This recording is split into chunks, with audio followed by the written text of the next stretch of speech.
hoping to make this short. Um, I just wanted to, excuse me, I just wanted to um, say that I hope that all of my watchers, viewers, listeners are having a good holiday time. um, Merry Christmas, Happy Holidays, Hanukkah, whatever you do. Or even if it's just a day of reflection on the year and beginning to think about the next year and what it will have for us. And so I now feel kind of petty after my last video. Just now I feel like I was kind of a whiner and that I really had let the negativity take hold. And today every night I watch NBC Nightly News because it's like 20 minutes long and they just do a overview of the day, gives you any information you need to know in a pretty non-biased or sensational way. Just give you the rundown and information. And they always end on a positive note. And today I was watching it, and it every news story was about, let's see, there was, people who have lost several family members to COVID, even young people, people who are facing eviction because they can't pay the rent, the long lines in food banks, people who are crying because they are in a position that they have to go to a food bank and they never imagined they would be one of the people that had to go to a food bank. And this woman was talking about it, and it's just a very brief couple minutes piece, and she just crying, and it made me feel like how I probably was feeling when I went to apply for disability. That shame and a whole lot of things can go with it. And there was a story about children celebrating the holidays if they're in in children's hospitals, and what people are doing to make their Christmas special even though they're in the hospital.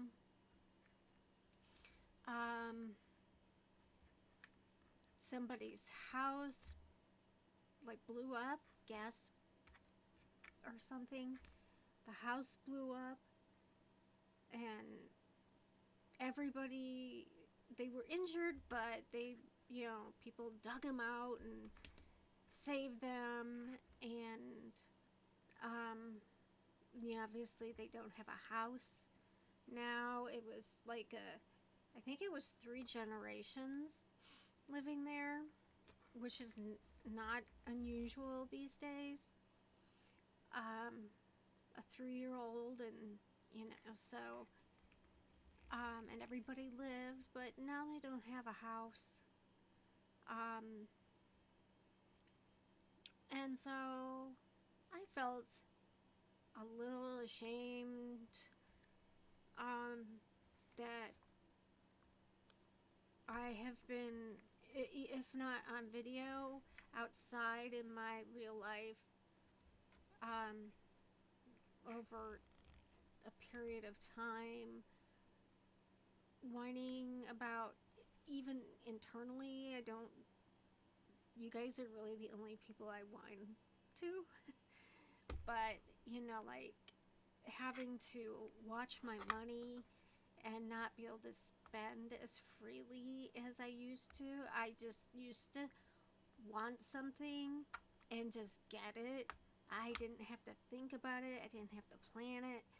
I didn't have to bypass it.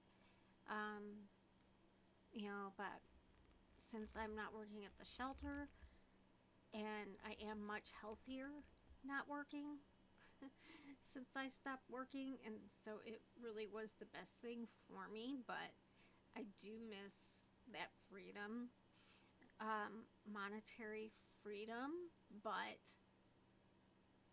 we we do our list on Walmart on our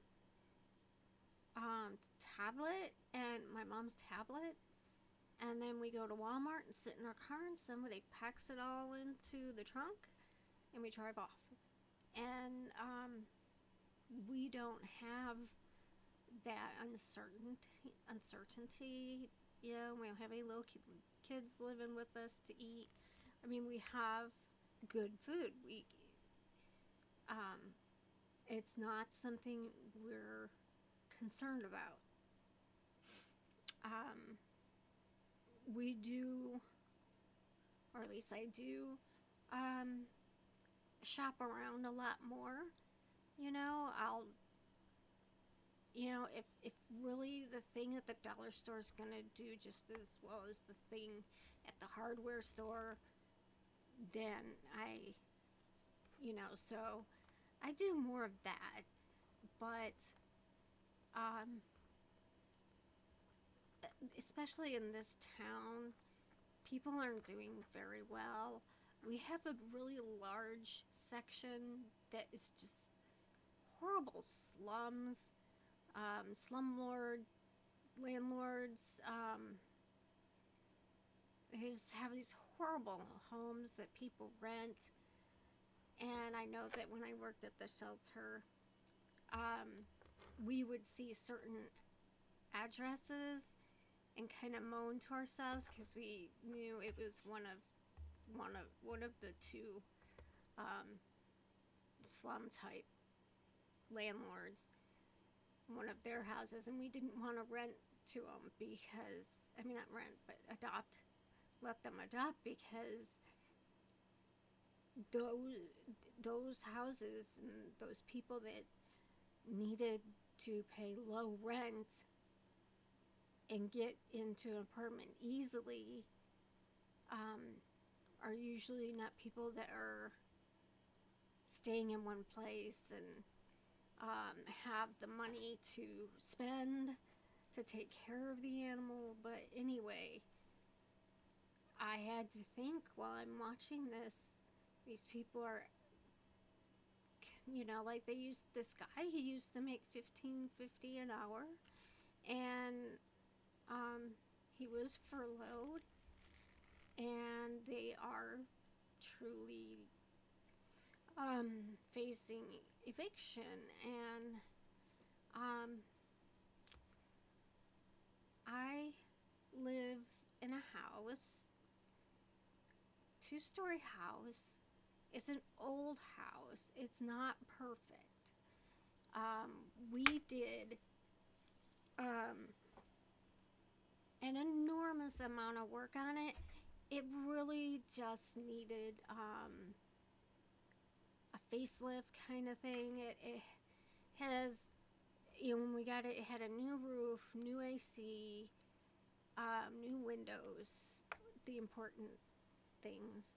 And my mom had gotten divorced, and she got a settlement for the house that they had lived in, and she used that money to buy the house outright, and then we fixed it up gradually.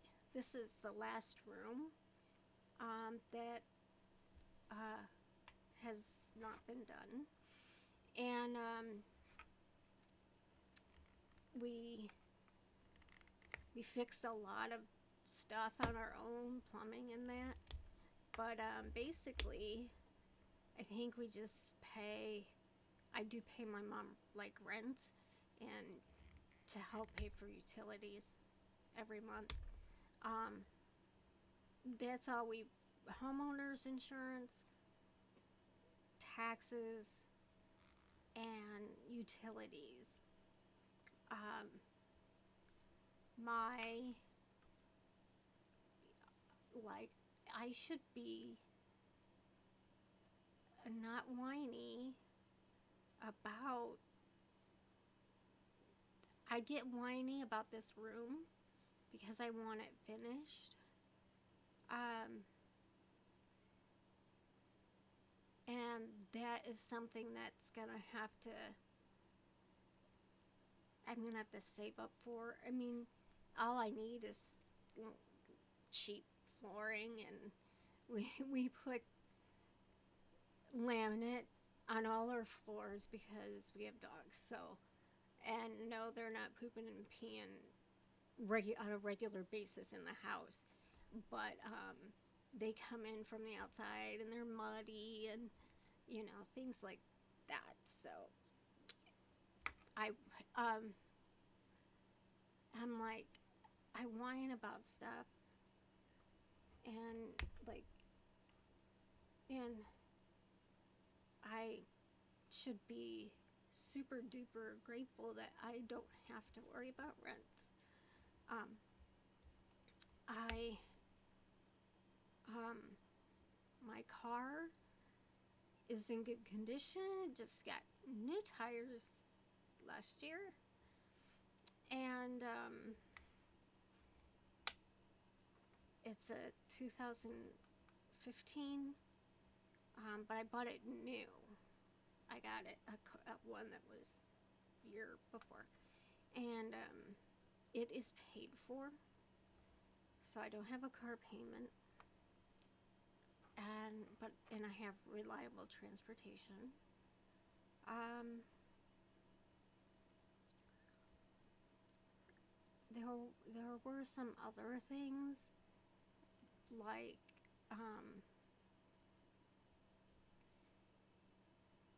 I don't if I didn't have my mom to share the expenses, if we didn't share the expenses, then neither of us would have a quality life at all.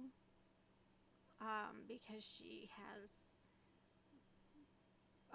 retirement, Social Security, and I'm on disability, and together it's a decent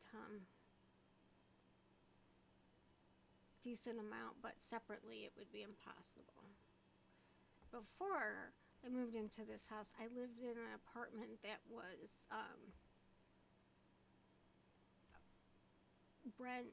the rent was sliding scale, sort of.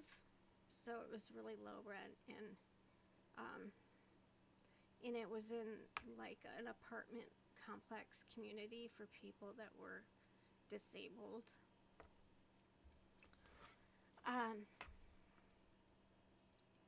So that was the first thing I wanted to mention. That I feel petty now because I haven't lost any family members from COVID, and so all these things that were on the news and it doesn't apply to me, and now I feel kind of selfish and petty by whining, even if it is to myself. Like, I want to buy that, but I have to wait till next month and just get bent out of shape, sort of. And so I really feel like I need to, not just like write down your gratitude journal. I think I need to um, not just acknowledge what I have, but um, live it. I would like to be able to do something for people, particularly, I have a thing for the elderly. That was originally what I was going to do in nursing, geriatrics, but if they need someone to go to the store for them, give them a ride to a doctor's appointment, something like that, because I'm not doing anything right now except working on lawns and brooms, and I don't even know if that I just miss helping people. I did when I was a nurse, and I did when I worked at the animal shelter. And there's a part of me that's missing. That I help with my dog training, but there's a different kind of help, that I would like to do. Um, I'm not quite sure how I'm going to fulfill that, or even know how to go about it. Um, so I'm gonna have to explore that a little bit. Um, in my town, um, why do I say so much? Because the thoughts are slow. Like when there's a lot of snow and stuff, a lot of people here walk to work. I live in a little town that has rural all around it. So people who live in town, there's a college here too, so we get some college age. And they usually have a job at the store, cashier or something. And there are people who get in their cars in the winter when conditions are really cold, or a lot of snow. They do it in the summer too, in the heat. And they just go and drive around to see if they see anybody walking and stop and give them a ride. And that's all, it's like an activity they do. So, there's one thing that this town really does take care of each other. If you're stuck in a ditch, some old man's gonna come by with a truck and say, I'll be right back, and he'll have a chain and have you out in no time. So there's so much that I really need to be, I really need to keep it at the forefront, not in the background, and not let the negativity take over. Focus. I think, as soon as I have a negative thought, I need to usher it away with a bunch of positive thoughts. And I try gratitude journaling with my most recent therapist. And it is helpful when I'm really, really depressed. But when I'm just being pessimistic and whiny, it isn't. So, anyway, so that's where I am with that.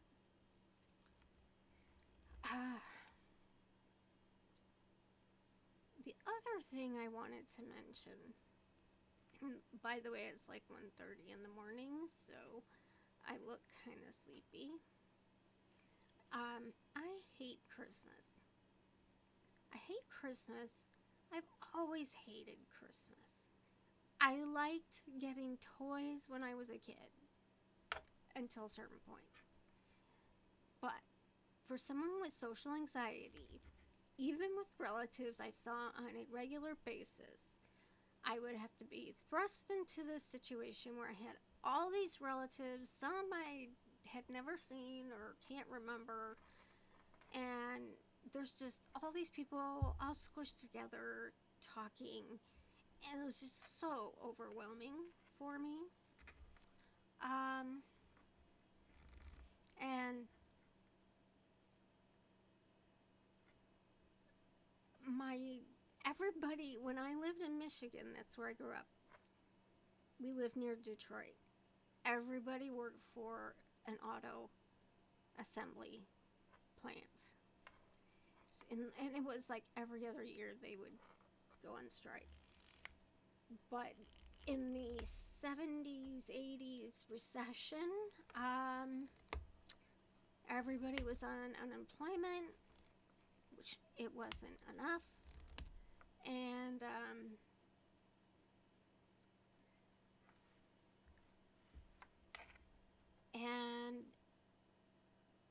it was pretty regular in winter that my mom would have to ask my grandparents for money to get us winter coats, and it would get cold before we'd get the coats, and you'd have to act like you weren't suffering.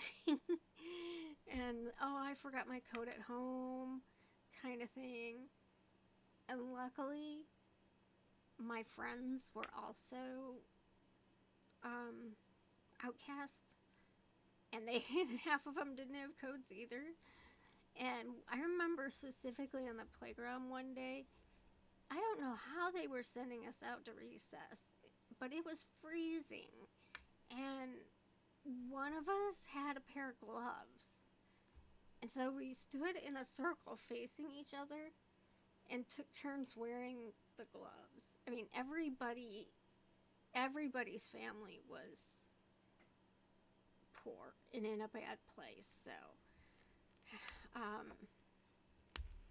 but everything was fine, toy-wise, Santa-wise, until I guess I was just getting to that age where I was transitioning from little girl stuff to older girl stuff. And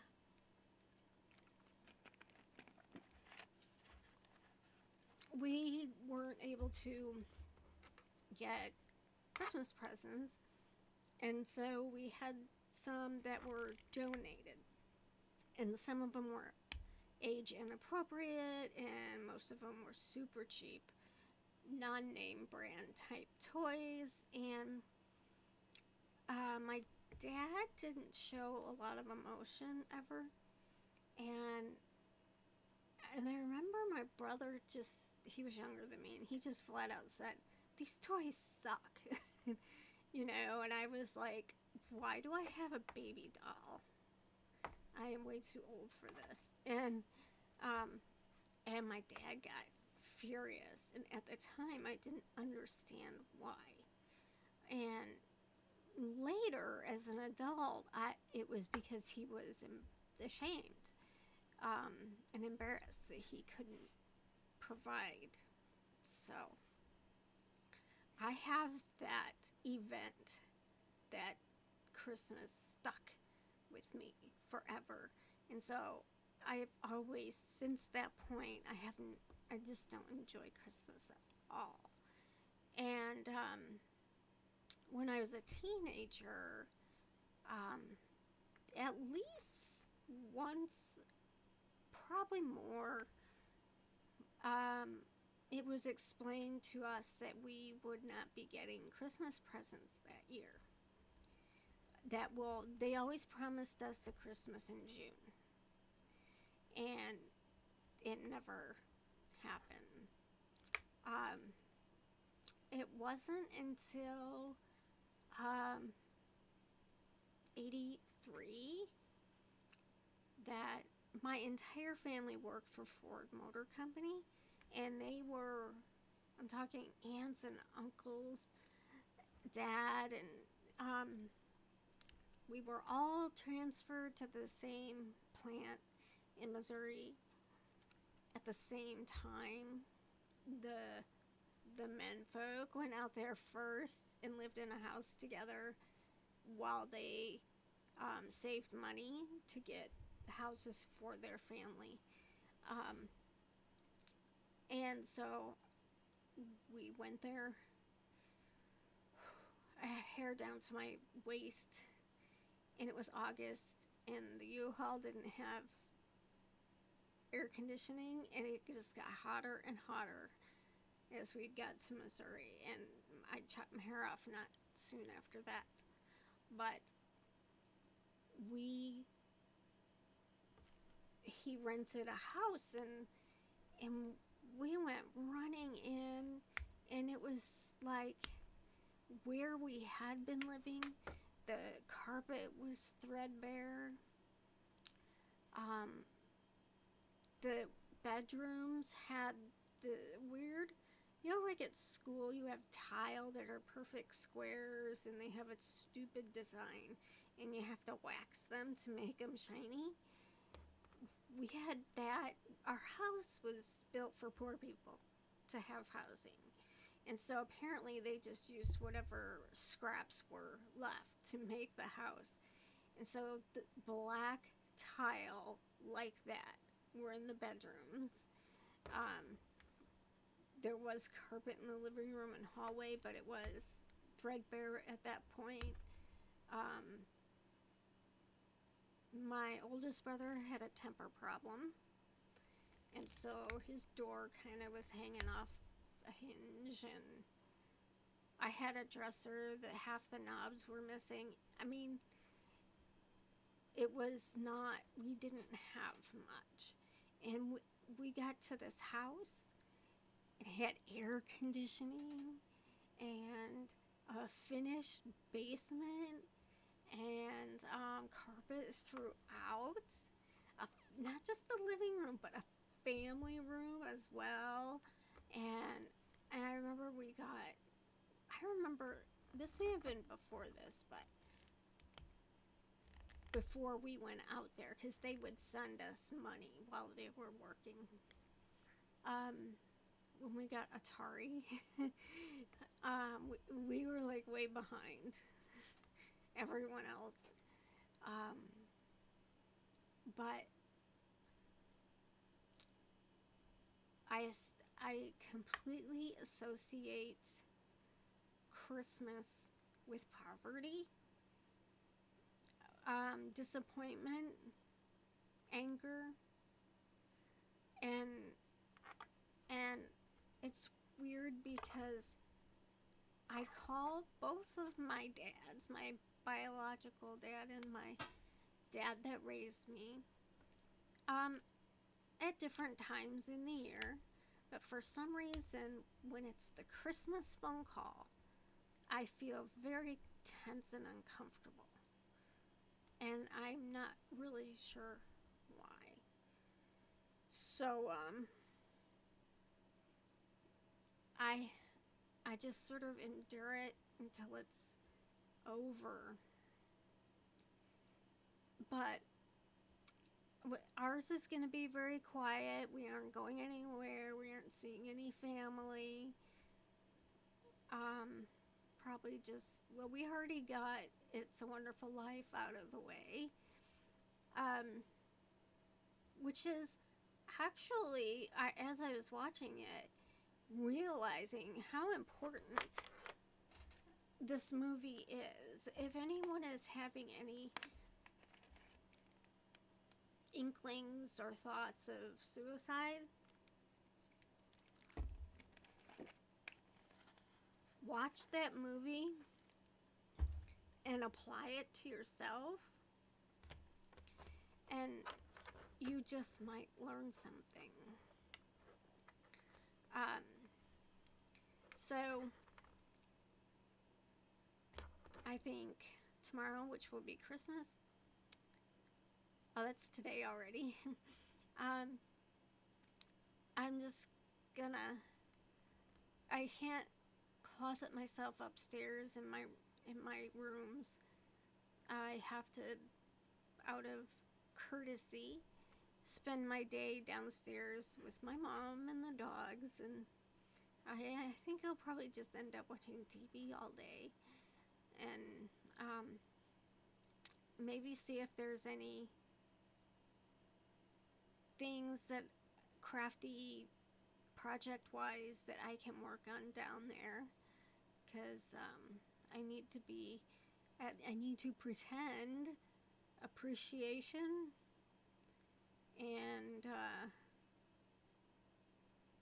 involvement. So, but I hope you all have a good Christmas, and or at least a not bad one. And depending on what my um,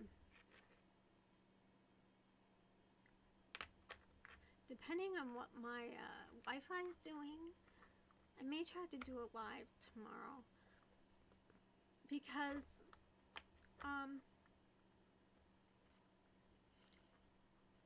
I think in case there are any listeners out there that are alone and will not have had contact with any person on a Christmas day, then we can visit live. So I'm hoping the Wi-Fi will cooperate for tomorrow.